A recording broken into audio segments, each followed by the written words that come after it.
નમસ્કાર, જય માતાજી, જય દશામાં સાથે આ વિડીયોની શરૂઆત કરીએ છીએ।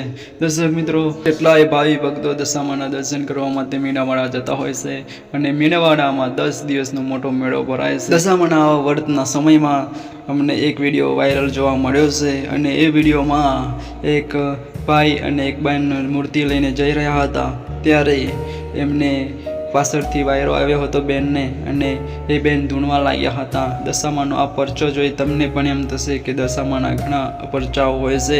દશામાને માનતા લોકો અને ભક્તો બહુ સેવા કરે છે, 10 દિવસનું વ્રત રાખે છે અને ઘણા વર્ષોથી કરતા આવે છે। 5 વર્ષનું 7 વર્ષનું એમનું વ્રત હોય છે, જે કરે છે અને ભાવથી ભક્તિ કરે છે દશામાની, અને આવો પરચો જોવા મળ્યો છે। દર્શક મિત્રો, કમેન્ટના માધ્યમથી તમે જરૂર બતાવજો કે તમારા ઘરે ભાભીએ કે મમ્મીએ કોઈએ વ્રત લીધું છે, અને વ્રત લીધું હોય તો કેટલા સમયથી લેશે તે જરૂર કહેજો, અને જય દશામાં કમેન્ટમાં જરૂર લખી દેજો। જય માતાજી, જય દશામાં।